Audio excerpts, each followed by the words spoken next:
OpenFest 2024. Back to the source.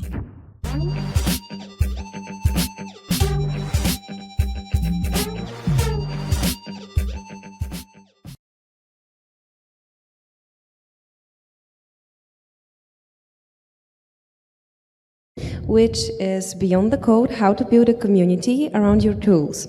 It will be presented to you by Mia Bajic. Please applause for her. Hello everyone, I'm Mia. I'm a software engineer based in Prague, Czech Republic, and I've been a part of the Czech Python community for years. I've helped build the community by organizing events from small meetups to big conferences, and today I'm here to talk about communities. Where do you find them? If they don't exist, how do you build one? What to pay attention to? And the most important question of the day, why do people even contribute to communities? What motivates them and how can you work with it? So let's start with how to find existing communities.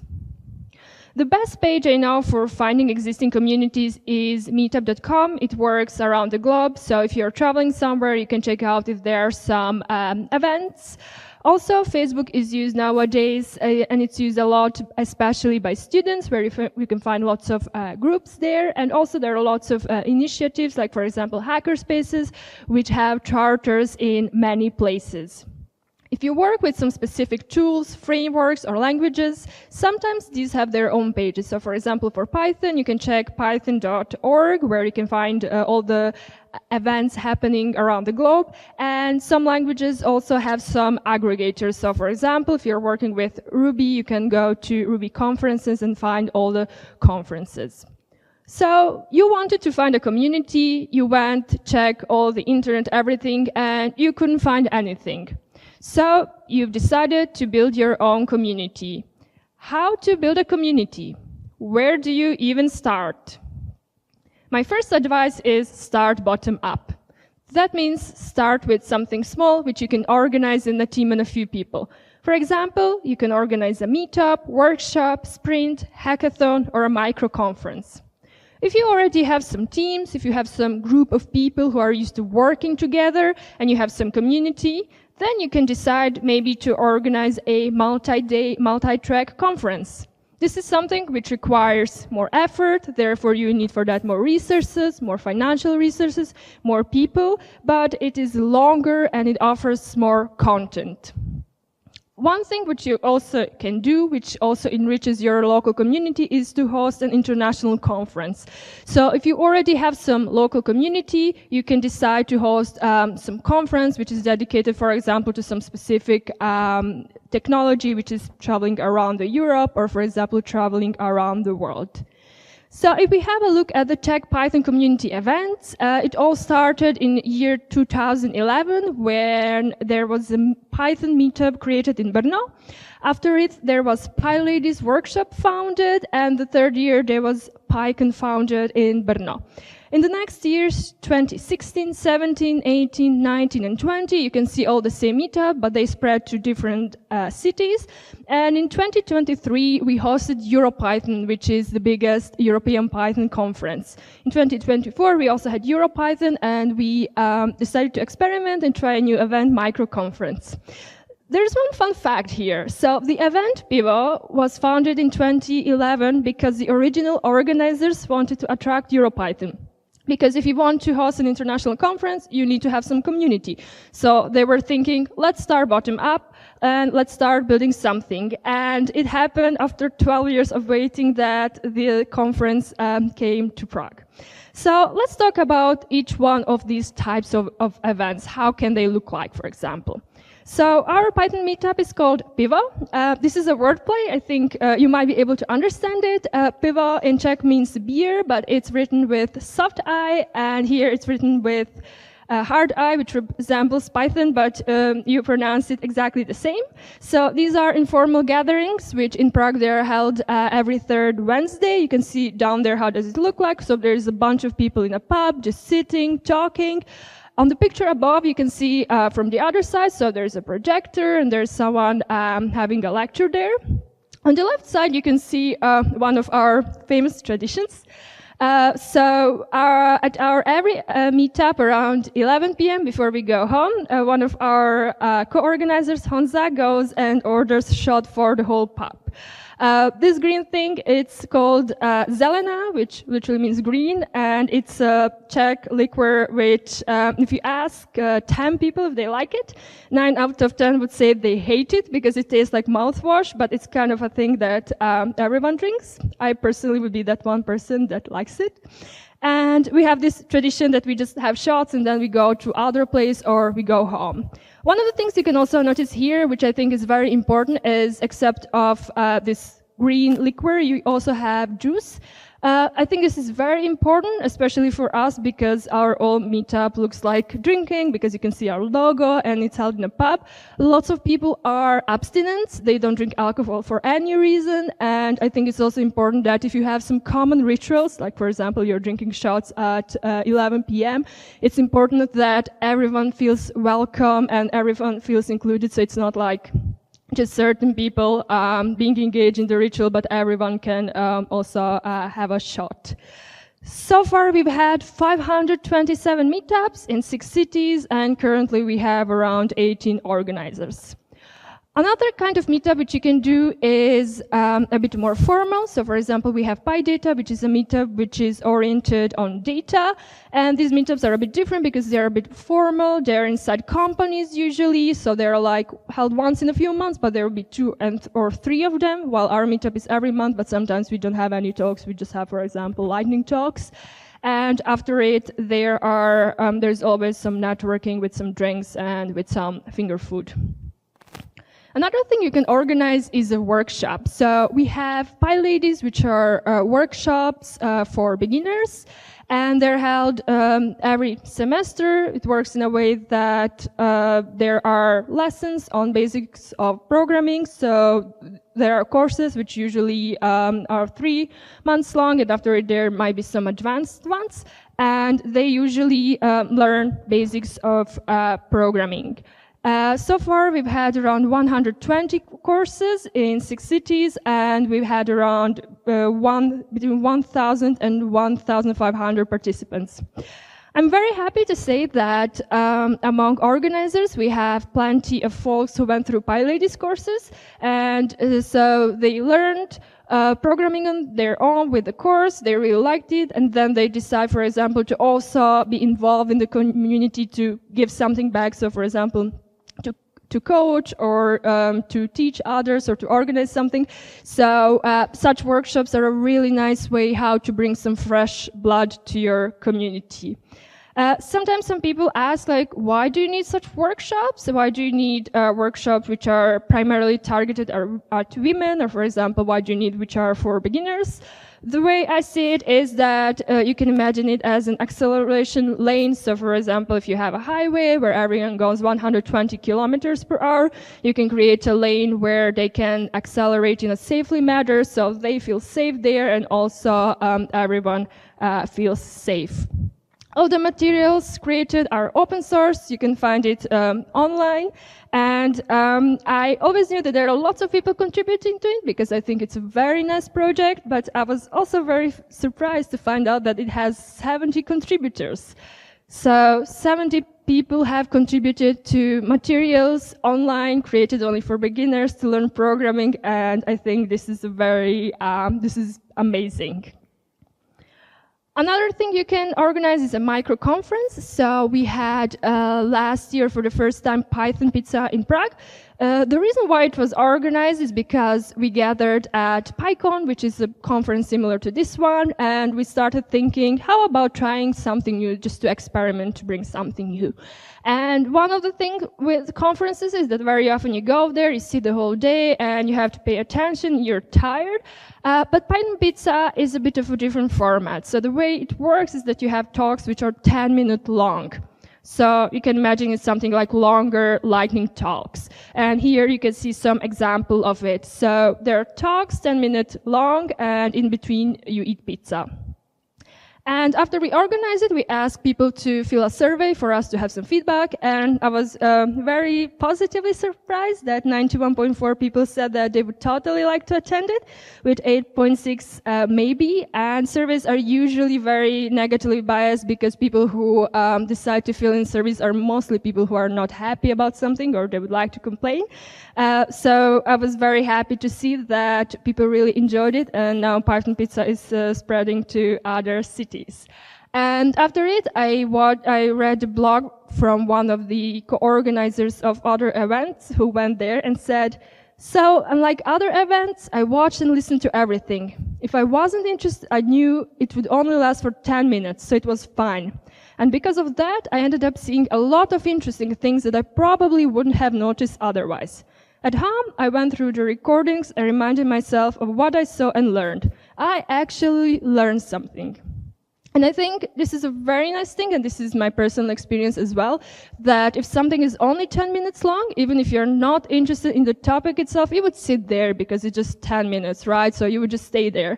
And I also have the same experience because it was just 10 minutes, I stayed there and I learned something new, while if talks are long for like 30 or 45 minutes, and I usually go to talks that I'm already interested into. So this is a very nice thing how to learn something new.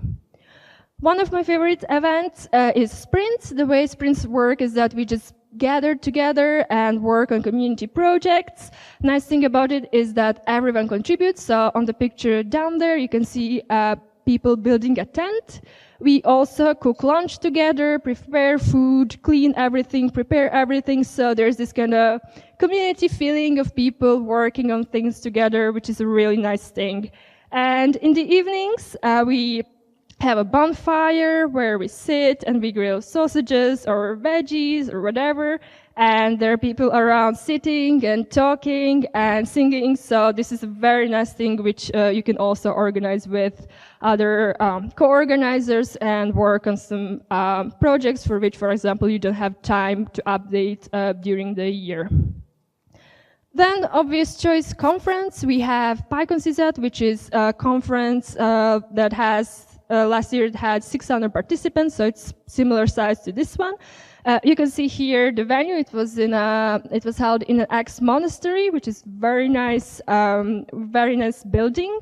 On the left side up, you can see we had an unconference track for the first time, which was in Czech, and it was for beginners. And it was very nice to have also some area for beginners only. And so we had on the left, on the down, you can see also workshops. So it was a conference that lasts for 3 days. We have 2 days of talks, 1 day of workshops. And except of it, we also always try to have some alternative programs. So it's not only about talks and workshops, but also some fun things. So for example, on the right side, you can see 3D printers. People could just go there and play with the printers. Under it, there was a jam session during the social event. On the left, there was board games night. This seems to be very popular, actually, because lots of events have social event, but lots of people don't feel comfortable going there, just talking to random people. They don't know maybe how to start a conversation, or they just don't feel comfortable. Maybe they came alone. So having something to connect over, like, for example, playing a game, can be a really nice way how to attract lots of people who wouldn't come to your social event otherwise. And on the top, you can see this is one of very strange traditions which we have. Every PyCon, there is a challenge to build the tallest possible human pyramid. So far, the tallest one has had 4 layers, like you can see on this one. No one has ever broken their leg nor anything, so I would say so far, so good. And one of the things which you can also do if you already have some community is to host an international conference. And I think this is something, even though you are hosting, this is something which can enrich you as well. So in 2023 and 4, we hosted EuroPython. It is a huge conference which had around 1,500 of participants, around 200 of speakers. It was organized by 66 volunteers, 32 organizers. It had plenty of different events, so it's a pretty big conference. And one of the interesting things you can see is that the top participating country is Czech Republic. And this is actually every year, so wherever it goes, the top participating country is the country where it's hosted. So, because this is a nice way how to give a chance to people to participate, because, for example, people don't want to go somewhere when it's far away or it's too expensive, but if it's nearby, they join it. And here you can see some photos. As I said, it had lots of events, and these are photos from the social event. So these are some of the things which you can organize. So you've decided you want to build your own community, you want to organize something. By now you probably know what. What are the things that you should pay attention to? So I would first start with defining what kind of community do you want to build. And I really like this typology where communities can be consumer, champion, or collaborator. Consumer means that your community is just consuming something. So let's say you have some product and you would have some portals, some documentation, and they would just consume. Then you can also have a champion one, where it means that your users are your fans. So for example, if you have a product like Salesforce, you have lots of people who don't work for the company itself, but they're advocates for it, they're administrators, they go to conference, speak about it, etc. And then you can have a collaborative community. So this is community like, for example, Django community, which is fully open source, where everyone can create a merge request and contribute to it. When it comes to legal things, this is something very important, and it's always important to consult it with a local lawyer, because each country has different laws. I'm not a lawyer, but I do know one thing, and that is you never want to sign documents yourself. So it's always a good idea to have a service non-profit organization behind it. Some people might say, yeah, but what is the chance that something would happen? But then remember what happened in 2020, where there were lots of conferences planned and a virus came and everything had to be cancelled. So you really don't want to have to pay some reservations or to deal with it yourself. So it's a really good idea to have some service organization. If you're working with events, that means also that you're working with money. And it is a really good idea to be transparent about where the money goes, because you always receive some money, right? From sponsors, from ticket sales, various things. So what we do is that we have transparent account, and also after each event we write an article where we put there all of our expenses and income. And in this case, when you have it like this, it cannot happen that someone comes on Twitter and says like, hey, where does my money go to? It's like, well, we have a transparent account, so you can see it yourself. This year I was at PyCon US, and I heard a really nice quote. They said, when you go to conferences, everyone teaches you how to get into open source, but no one teaches you how to leave. And I think there's a bit of truth in this. It's a really good idea to think about how to build a team and how to have multiple people involved. Because you can be full of energy, enthusiastic, have lots of time and everything, and then you start projects and you're very happy about it. But life can happen. Many things can happen. You can get sick, you can lose your job, something can happen to your parents, to your kids, whatever. You can burn out and decide that you want to go to Africa to dig potatoes, whatever. And then you're in a very hard situation because you invested a year, 2, 5, 10 years of your life into a project. And what do you now do with it if you don't have anyone who could take over, right? Then you can feel very sad about it. So it is a really good idea before you start something to think what would happen with the project if something happens to me. So start with building a team and having some people who can take over. And I personally did also this mistake thinking, okay, once I want to leave, I will just tell everyone, hey, who wants to take over? And there would be people just willing to take over and I would just be gone. But that's not how it works. It happens that if you want to leave something and you want to find someone whom you can give your project, it requires lots of time and lots of effort. So be warned.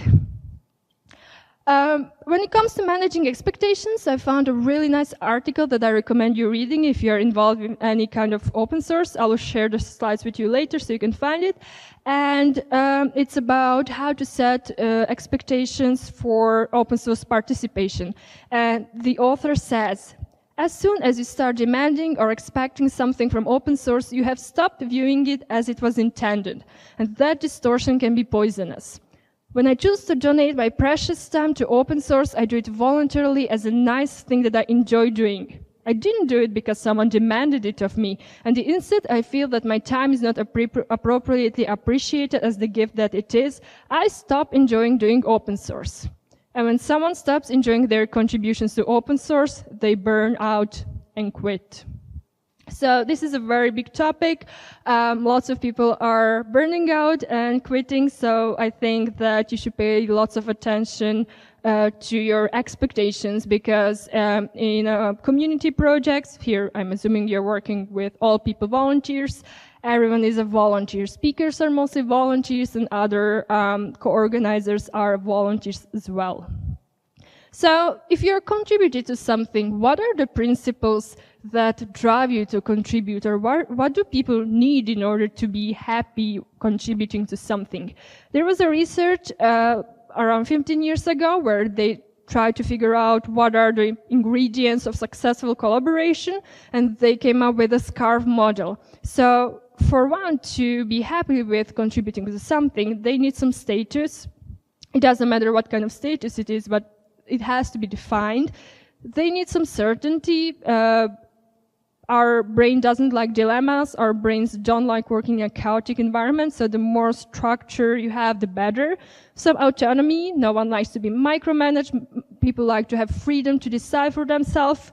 Relatedness. That means that if you have two projects and you're thinking which one to contribute to, you will probably contribute to the one that is kind of closer to you, that is related to something which is important in your life. And the last one is fairness. Everyone wants to be treated fairly. One of the things to think about right from the beginning is documentation, and I think the Czech Python community has really amazing documentation. In this documentation, you can find lots of different things, from where are our servers hosted, where is our source code, how do you receive an access to different sources, how do you organize events, what are some of the rules of how do we behave towards each other, and lots of things, and I find it very helpful. Recently, I also wrote some documentation, and this is also related to the topic of leaving a project. If you want to scale up, so if you want, for example, your event to be in different towns, organized by different people, what really helps a lot is to have some documentation, so you don't have to onboard each person individually, but they have some documentation to check it out. And also, I find templates to be very useful, because when you organize things, you have lots of forms, slides, text, budgeting, everything, so you can just use templates. Now, what happens once you start something is that you have people who are your speakers who would either proactively apply themselves, or they are people you know yourself. And these are typically people who are not afraid of public speaking and people who are very good. So what happens is that you have lots of speakers who set up the bar very high, and after some time you run out of them, because there's a limited and very small number of these everywhere. So what is a good thing is to mix it up a bit. So instead of just having really good speakers and then trying to persuade other people once you will run out of them, it's a very good idea to try to mix it up. For example, to encourage some students who have some interesting projects, or some hobby programmers who have interesting projects, and to be conscious about mixing up different levels. Otherwise, you will end up with a speaker lineup where the bar is very high, and it will be very hard later to find new speakers. Recently, I came across a very interesting experiment where they took one person and they put a person in a team. And they tried it with different teams, and they were wondering how much can one person influence the whole team. So the person had 3 roles. They played it with different teams. One was the jerk, who was like this kind of very arrogant, very technically good, but very arrogant, hard to work with person. I think everyone knows a person like that. One was the slacker, who was a person just, slacking off and not doing anything. And then there was the downer, who was a depressive person, always complaining. And they were wondering, so if you have 10 people, if you have one person like this, how much can this person impact the whole team? So is it like 1/10 because it's 1 out of 10 people, or is it more? And they came up with with a number that just one person can reduce the group's performance to 30 to 40%, which is a huge number, thinking about it, that just one person can influence it so much. And that's why when you are organizing something or involved in open source, it is a good idea to have code of conduct. So code of conduct usually describes what kind of behaviors are expected. This is just an example, I will not read it all, and what kind of behaviors are not acceptable. And it is always good not to be vague and say, please don't be disrespectful, but have a list of things which are for you unacceptable. And then you have to write down what are the consequences, what happens if you're a subject to such behavior, how do you deal with that one, how do you report it, and how to address grievances. There was also one more interesting experiment called the marshmallow experiment, where they took lots of kindergartens and they took business students. And their goal was to build the tallest structure possible. And for that they had only 4 resources: 20 pieces of uncooked spaghetti, 1 yard of transparent tape, 1 yard of string, 1 standard-sized marshmallow. So what would one think is that business students would be better, right? Because they have lots of education behind themselves and they have this kind of engineering mindset of analyze something, create a proof of concept, develop. However, it happens that each time kindergartens were better. So their structure was on average 66 centimeters tall, while students' one was 25 centimeters.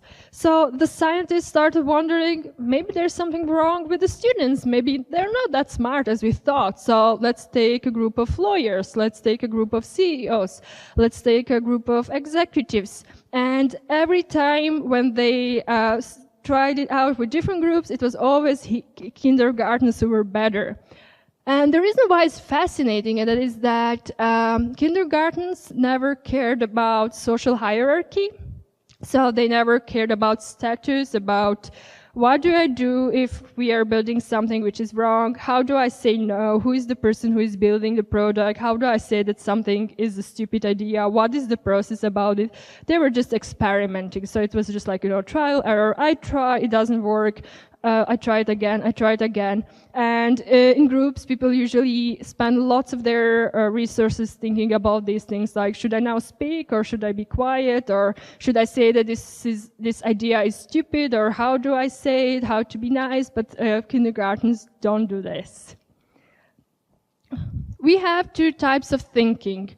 There's fast and there's slow type of thinking. Slow type of thinking is a rational, objective thinking. So you sit and, for example, when you're programming, you're thinking how to structure your code, what are the steps, what is the algorithm. And we also have fast type of thinking, which is an instinctive type of thinking. And this thinking was super useful when we were living on the savannah, where just a lion would appear. You don't really have time to think. You have to react instantly. So you have to either fight or flight or flee. And it happens that we have amygdala, which is a part of our brain which is responsible for this fast type of thinking. And I read a very interesting thing, and that is that science has recently discovered that the amygdala isn't just about responding to danger. It also plays a vital role in building social connections. It works like this. When you receive a belonging cue, the amygdala switches roles and starts to use its immense unconscious neutral horsepower to build and sustain your social bonds. It tracks members of your group, tunes in to their interactions, and sets the stage for meaningful engagement. Our social brains light up when they receive a steady accumulation of almost invisible cues. We are close, we are safe, we share a future. And for me, this is a fascinating thing, because in the savannah it made sense. You need people to survive, because you cannot really, fight with lions and hunt food and everything alone. But it's fascinating that nowadays, even though we humans can live on our own, as in we don't need to, we can buy our own food, we can live on our own and everything, we still need people, and there are the same mechanisms working there.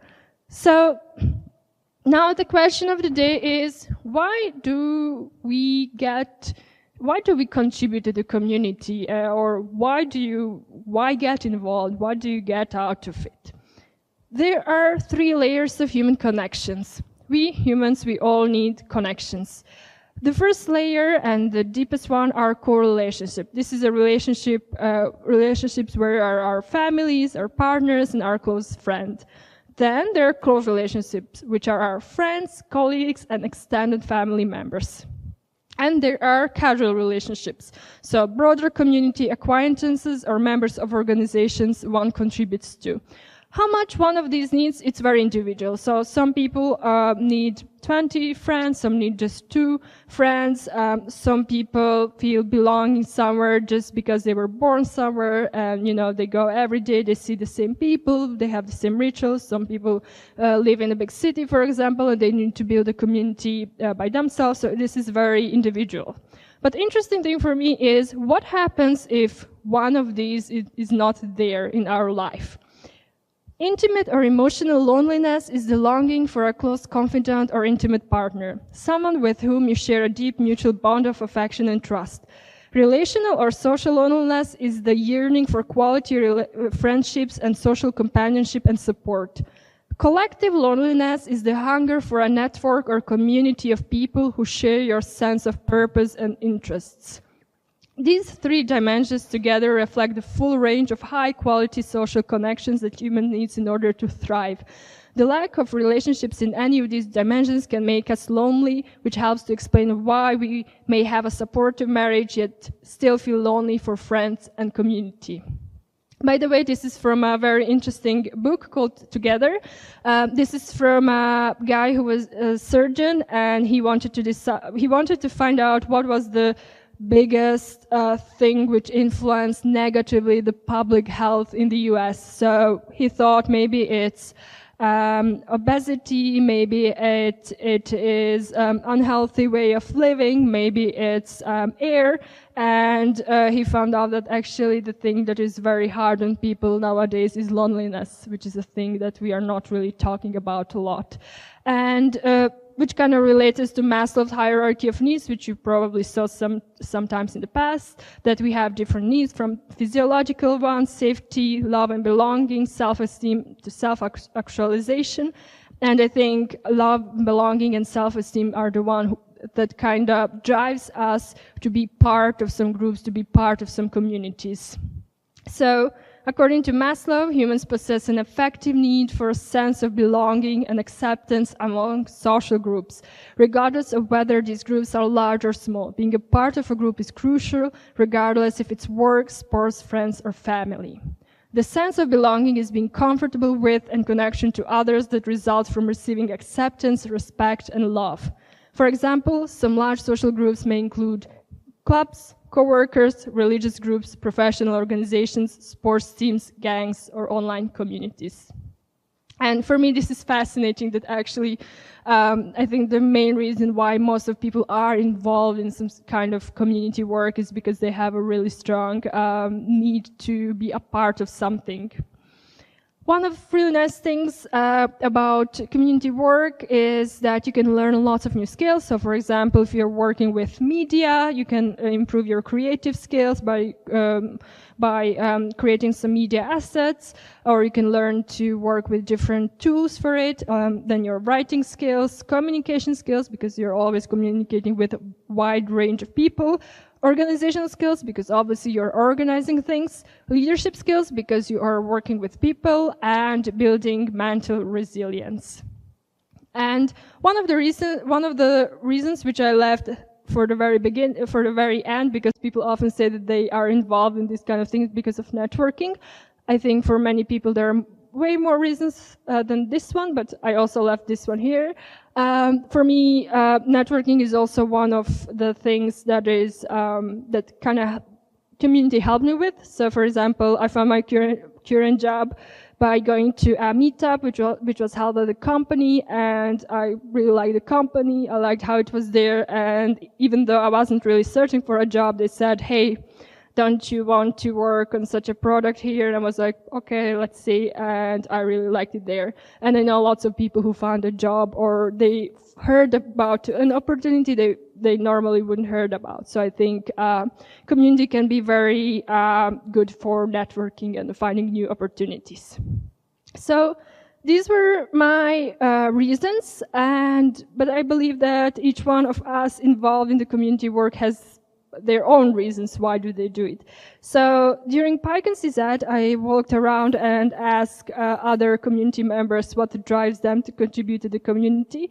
So let's hear what do they say. Hello, my name is Jan Rondel. I'm from Bratislava, Slovakia, and I'm one of the organizers of PyCon Slovakia. In the past, I worked a lot with open data, open education, open source software, open access to scientific publications. So basically, all things open. And the Python community is all about openness and sharing, and that's why I find it so attractive. My name is Karolina Surma. I'm a PyX organizer in Brno, here in the Czech Republic, and I do it because I love the smiles of the people. I'm Jan Pipek. I'm one of the organizers of PyData Prague meetups. And why do I do it? Because I love combining a very interesting field with the people, and especially in their free time, because in their free time they are their best. Hello, I'm Sana. I'm a machine learning engineer in Prague, and I like contributing because there is literally no limits. You are welcomed by everyone, and you could be the next speaker at the next PyCon. Hello, I'm Hans Zauberek, and for many years I volunteer for Czech Python community. And I do it because first I wanted to learn more about Python, then I loved the community, the people. I got a lot of stuff back from the people and a lot of opportunities and stuff like that. And now I do it because I want people to be able to learn programming easily and have it accessible. Hello everyone, my name is Laisa. I'm a cloud engineer and I'm located in Munich. I was asked today why I organized PyData Munich. The reason is that in the beginning I thought I would bring positive impact to the community. After so many years, I'm sure of that. So be part of the community, volunteer, be kind to others. Thank you. Hello. I'm Lumir, and I organize Pivo, PyLadies, and also PyCon in Warsaw and all around the Czech Republic. And what I love about the conferences is the possibility to share my knowledge and the possibility to learn from other people all around the globe. Hi, my name is Paulina, and I do Junior Group Podcast. It's a podcast targeted on junior programmers or people who just want to start in the IT field. And why I do it, because the community helped me a lot when I was starting, and I just want to give back, and also all the positive feedback just gives me the energy to do it. Hello, I'm Anton. I come from Munich, I run an agency there and do tech events. Why am I doing it? It's a good question, really. I had to think about it. Probably first because I can, because I have a good team, but then there is a third and the most important part. Like, I moved to Munich 10 years ago, I knew nobody. We organized the meetup, we organized the conference, and then another conference, and then I think it was like 5 or something like this. And today I'm here in Czech Republic, in Prague, and I feel like home. I feel like this is my community and these are my friends everywhere. So I totally recommend to everybody to participate as far as you can.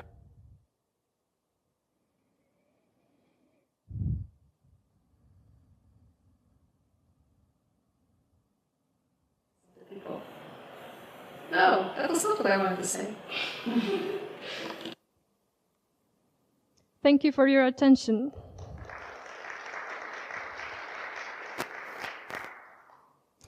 I put here some of the books that I really like, books about communities, human relationships, and leadership, so you can check it out. And I think now it's time for Q&A.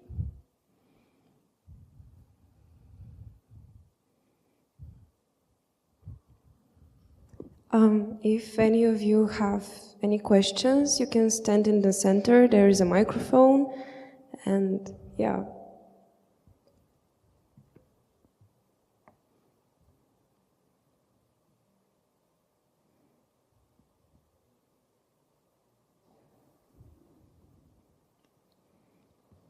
Hello, thanks for the presentation, firstly. Actually, we came from Istanbul, and I'm the organizer of the Laravel Istanbul meetup group.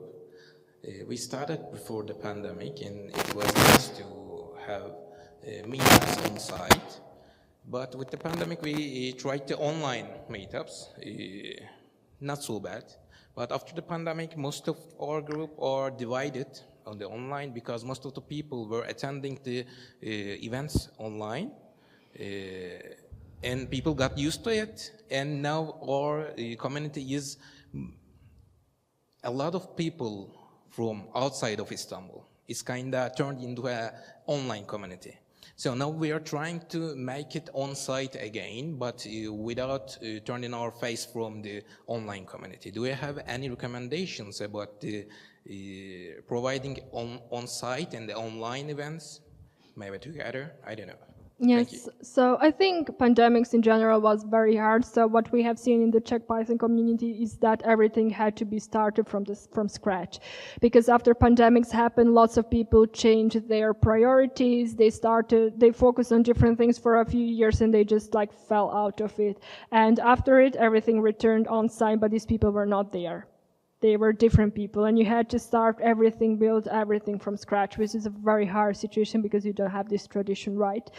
As in online versus offline, I think this really depends. I personally don't really like online meetings because I feel like it's a bit different than on-site because you don't have this like opportunity just to chat to people in a very informal way.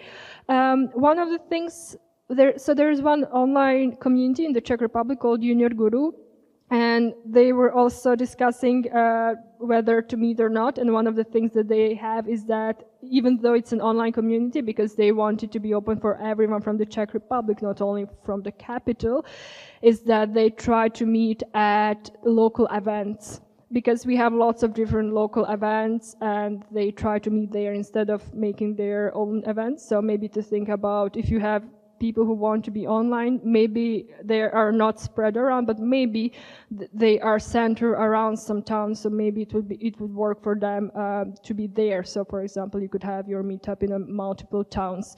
But if people really want to be online because they don't have means to go to any place, not to Istanbul, but not to any place, if they just want to be home, then I think it will have to be online. Welcome. Thank you for your question. It is a very good question. My question is about financing. How you get these events financed? By donation, sponsor, or there is any other way? By the way, I want to mention that I prefer Python pizza than Facebook. Yes, thank you for your question. This is a very good question. So it really depends. So for example, for our Python meetups, we don't want to have sponsors. So we are in a private club. We have it for free, but we don't have any sponsors, but everyone pays for themselves. People know about it in advance. If they go there, they pay for what they drink and no one cares. We never had anyone complaining, oh, I have to pay for my own beer. It's okay. We set the expectations early and that's how it works because we want to be on the neutral ground. We don't want to be in companies. Then there is an option to work with companies. You can be hosted there. Companies can host your meetup, for example, or companies can give you money in order to pay for the venue, catering, and everything.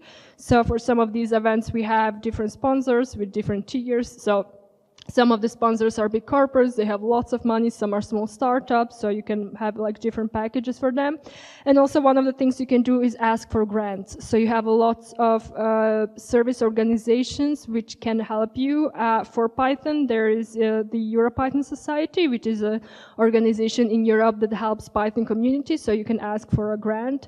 Or you have Python Software Foundation, which is like the vendor house of the Python, the language itself, and they also have grant program. So if your meetups are, for example, they are related to some certain technology which is open source and has some foundation, you can also try to ask some grants if you don't want to have any corporate or any startup sponsors. But basically, I think there are three ways. So it's either you would have grants from organizations, or you would have commercial sponsors, or you would, if it's something small, then everyone pays for themselves. Thank you.